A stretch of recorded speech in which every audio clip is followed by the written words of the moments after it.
She married a poor mountain cowboy until he showed her his secret mansion.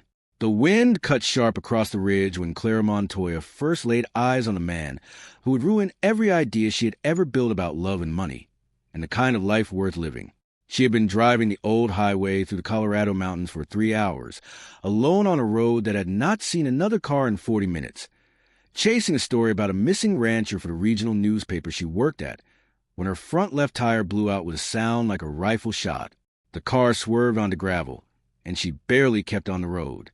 When she stepped out onto the dusty shoulder, phone dead, signal gone, and the sky already turned the bruised purple of a coming storm, she realized just how badly she had miscalculated everything about this trip. Then she heard hooves.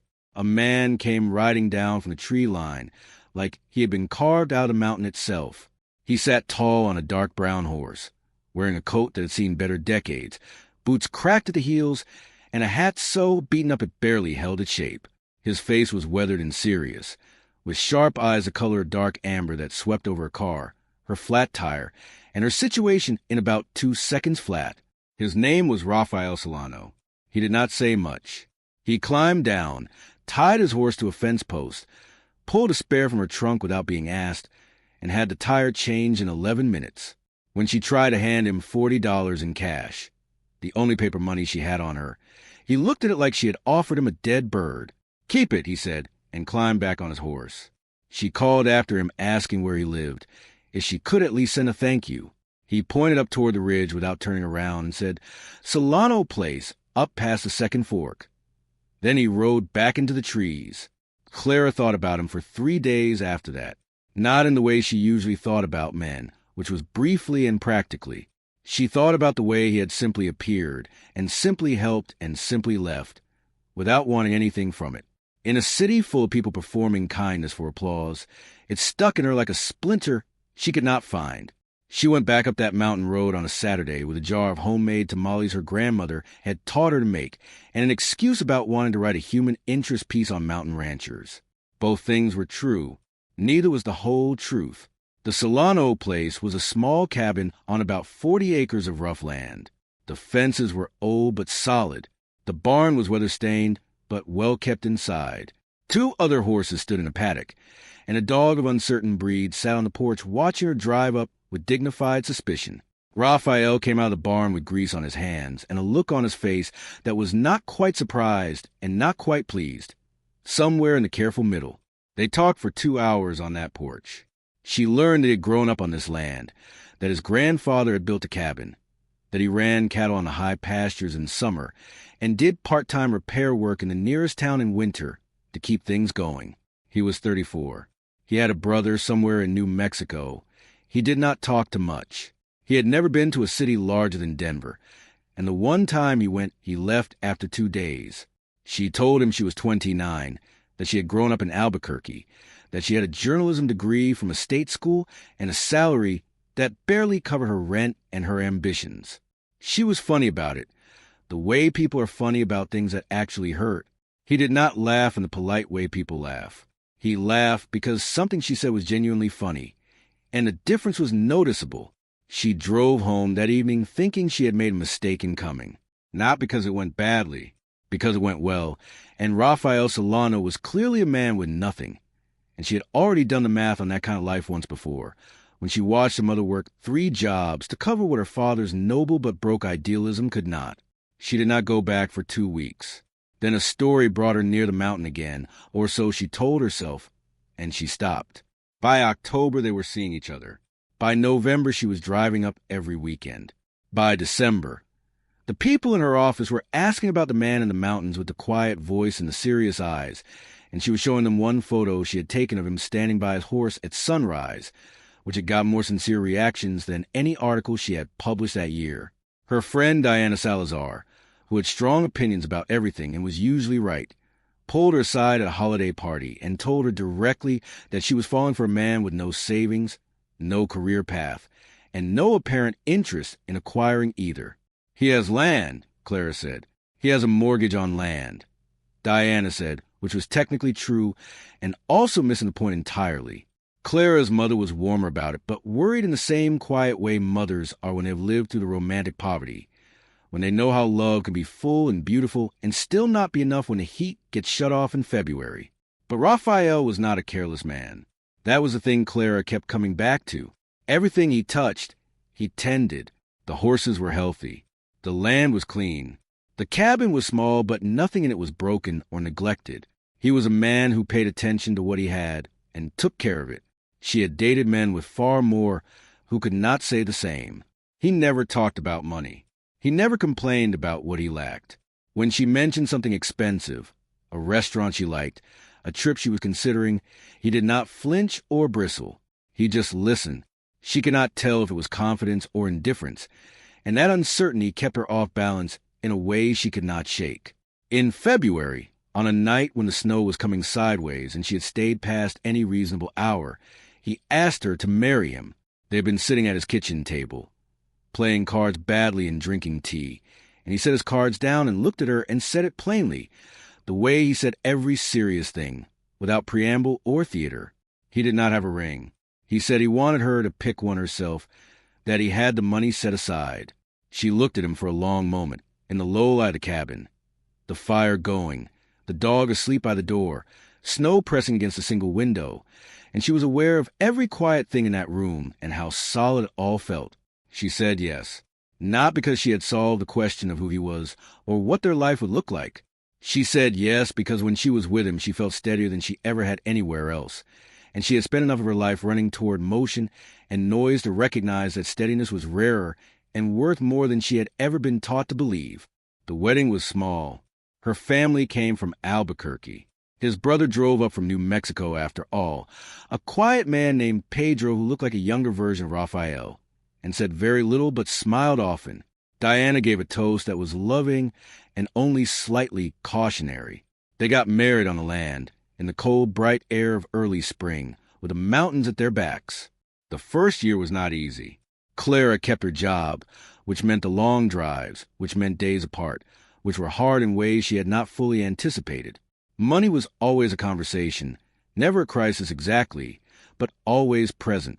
She had given up her apartment to save on rent, but she kept a small room at a colleague's place in town for the nights she worked late. It was not the life she had pictured. It was also, she admitted to herself, more real than most of the pictures she had ever carried around. She noticed things that year that she filed away and did not examine too closely. Raphael knew people she would not have expected.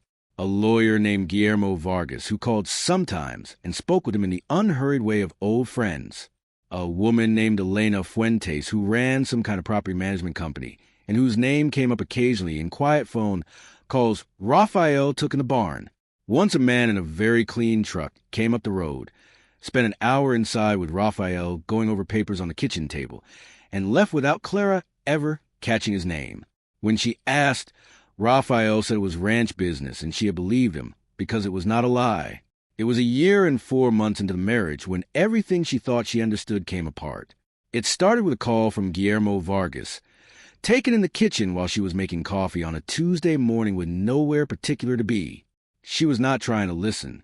She was standing 8 feet away, and the cabin was small, and Raphael had never seemed to mind her being nearby during calls before. But this call was different.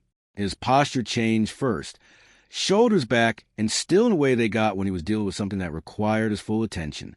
Then his voice dropped into something careful and deliberate, and she caught enough. Transfer, final assessment, the road access on the eastern parcel, mineral rights confirmation for the spring quarter, to know with cold certainty that whatever was being discussed was not about the 40 acres she had been walking for a year and a half. When he hung up, he turned and looked at her, and she could see he had made a decision. "There is something I need to show you," he said. "I should have shown you before. I was not sure how." He saddled the horses. They rode out past the tree line above the cabin, up through a trail she had never taken, because he had always said the upper terrain was rough in bad weather, and she had not pushed. It was a clear morning in May. The trail climbed for 20 minutes, winding through aspen and pine, and then the trees opened onto a long ridge, and below the ridge on the eastern slope, set back against a natural windbreak of old-growth pine, was a house. It was not a cabin. It was a stone and timber structure that had been built with the kind of considered, unhurried care that money allows but does not guarantee. 3 stories in the central section, wings extending on both sides, large windows that caught the morning light and held it like water in cupped hands. A covered stable to one side, larger than his working barn below. Grounds had been landscaped to look natural, native grasses and stone paths that followed the slope of the land, but were clearly tended with knowledge and intention. A creek ran below the western wing, narrow and fast, cutting through a stand of willows. She stopped her horse on the ridge and did not say anything for a full minute. "Whose is this?" she finally said, and it came out flatter than she intended. "Mine," he said, "and yours now." They rode down. He walked her through it room by room, and she understood more with every door he opened. The house had been built 15 years ago by his grandfather, who had made a significant amount of money in timber rights and mineral leases in the 1970s, and invested it carefully over decades. When the grandfather died, the estate had passed to Rafael and his brother. Pedro had taken his share in cash. Rafael had taken the land, all of it, close to 2,000 acres across the ridge in the eastern slope. The mineral rights had still generated a quiet but steady income, and this house, which he had maintained and added over the years but never lived in full time. She stood in the kitchen, which was large and bright and built for serious cooking, and looked at him across the island. "Why?" she said. "Why the cabin? Why all of it?" He was quiet for a moment in the way she had learned to recognize, when he was finding the honest answer rather than the easy one. "I grew up watching people treat my grandfather differently after they knew what he had," he said. "People who had known him for years started seeing the money first and him second. And I watched the same thing happen to me once, when I was younger. A woman I cared about, when she found out about all this, she changed. Not badly, not cruelly. She just changed. And what we had changed with her." He looked out the window at the ridge. "I wanted to know what it was like to be known as just a man, a working man with land and a horse, and not much else to offer. I wanted to know if that was enough for someone." She thought about Diana's voice at the holiday party. She thought about her mother's quiet worry. She thought about her own private math, the calculations she had done and then kept doing even after she had said yes, the voice in her that kept asking if she was being reckless, if she was repeating her mother's story, if she was choosing feeling over sense. She had been running her own tests without knowing it. So had he. "You could have told me," she said. "Yes," he said, "I could have." She did not forgive him instantly, because she was not built for instant anything, and because he deserved to understand that what he had done, however understandable, was also a choice to let her carry worry he could have relieved. She told him that clearly and without cruelty, standing in the large kitchen of the house that had existed above her marriage for the entire length of it. She told him that she had lain awake some nights adding numbers that did not add up, that she had watched her mother do the same thing, that the fear of becoming that story had lived inside her this whole time, and he had let it. He listened to all of it. He did not interrupt or explain himself while she was speaking. When she finished, he said she was right, and that he was sorry, and that was all. She waited for more, and it did not come, and she understood that he was not going to bargain or qualify his way out of it, which was, in its way, the most honest thing he could have done. They stayed in the house that night, the first night she had ever slept in it. She lay awake for a long time looking at the ceiling, while he slept beside her, with the uncomplicated ease of a man who had finally set something down. She thought about all the things she thought she had known. She thought about the stories she had been telling herself about who he was, and what their life was, and what it said about her that she had chosen it. She thought about how none of those stories had been wrong exactly, just incomplete, the way you can describe a mountain accurately and still not know what is on the other side. In the morning, she found him in the kitchen, coffee already made, standing at the big window looking out at the ridge with the same expression he wore looking out at any mountain view, the one that said he was exactly where he meant to be. She poured a cup and stood beside him. "We are going to have a long conversation," she said. "I know," he said, "and I am probably going to be annoyed for a while." "That seems fair," he said. Outside the window, the aspens were catching the early sun, their new leaves trembling in a light wind coming off the high country, silver and pale gold. The kind of morning that does not ask permission or offer apology, that simply arrives and is what it is. She drank her coffee and looked at the ridge and thought about something Diana had said to her once, years before Raphael, that the most dangerous thing about a story is believing you already know how it ends before you have finished reading it. She had been running a version of his story in her head. The poor cowboy, the cautionary math, and the real story had been wider and more generous than anything she let herself imagine. The aspens were catching the early sun, their new leaves trembling in a light wind coming off the high country, silver and pale gold. She set her cup down and walked to him, and he put his arm around her the way he did everything, simply and with full intention. The story she had thought she was living had been real all along.